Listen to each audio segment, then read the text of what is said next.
Hi everyone! Now, if you're watching this video, you're probably in AP Psychology, and you might want a little help in figuring out how to make it through. There are so many units, with endless vocabulary in each unit. How is it possible to remember all of these theories and who came up with them? How can we remember all the structures of the brain? The amount of material on the AP test is insane, and we have to remember a whole year of information. Because of this grueling undertaking, I'm going to explain to you how to study for AP Psych, whether it be for your regular tests or your AP test in May. But I'm actually going to teach you how to study using the psychological concepts you may actually be studying about. So, how does psychology explain remembering and memory as a whole? Well, there are three basic parts to memory: encoding, storage, and retrieval. Studying SMART will impact the encoding and retrieval aspects of the memory. The encoding aspect allowing for the memory to be stored more efficiently, and the retrieval is you actually remembering. Now we can talk about each aspect in depth and what you can do to maximize your studying now that you know how memory works. Encoding is the process of turning information or an experience into something that can be remembered. If your memory was a computer, encoding would be the process of typing into the keyboard. There are three main ways to encode: acoustically, visually, and semantically. In acoustic encoding, you remember the things you hear. For example, when you're trying to remember a phone number, you use acoustic encoding to repeat the digits to yourself. In visual encoding, you remember the things that you see or read. You use visual encoding to remember patterns or people's faces. Finally, there is semantic encoding, where you assign meaning to something as you remember it. Writing definitions in your own words in school is an example of semantic encoding.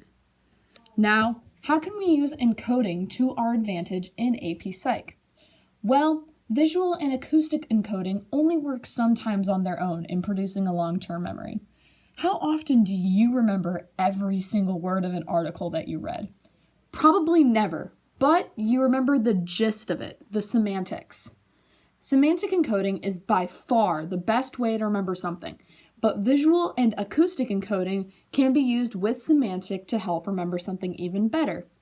Good ways then to study include writing definitions in your own words, and when taking notes, don't just copy what's on the board or copy exactly what the teacher says. If they're not your words and you don't understand the teacher's words well, odds are you won't remember it. Using visual and acoustic methods of remembering can also help solidify the semantics or the meaning of a concept.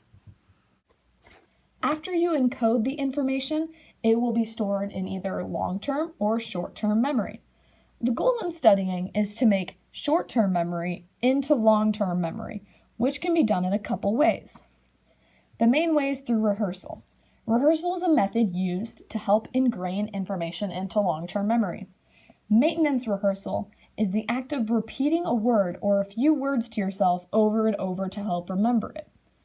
Like, for example, when you're trying to remember a phone number again, you use maintenance rehearsal to repeat the digits to yourself over and over again. Meanwhile, elaborative rehearsal is a type of rehearsal that doesn't focus on the sounds of a concept, but rather what the concept really is, its meaning, and little tricks maybe to help remember it. For example, the hippocampus is a structure in the brain that is responsible for memory. Using maintenance rehearsal, I would repeat the words hippocampus over and over and over again to make sure that I could remember it. You can probably tell this wouldn't be as effective as elaborative rehearsal, where I could remember that the hippocampus is responsible for memory through this one anecdote Mr. Smith gave us about a hippo that was a freshman in college and he couldn't remember his way around campus. Which one would you remember? Probably the elaborative rehearsal one. Finally, it might be helpful to know how to effectively retrieve or remember things on the day of a test. A helpful trick could be through using retrieval cues to your advantage. Retrieval cues are clues that can be used to help jog your memory.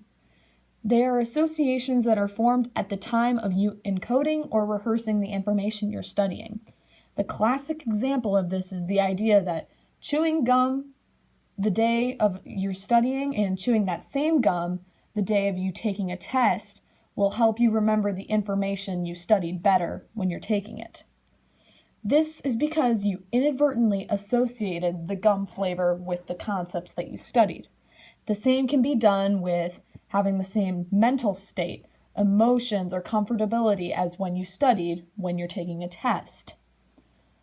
Ultimately, a good rule of thumb in studying for AP Psych, no matter what you're doing, is to make your own personal associations, definitions, and examples, because what you create will ultimately always be better remembered than what you hear or see or write that comes from someone else.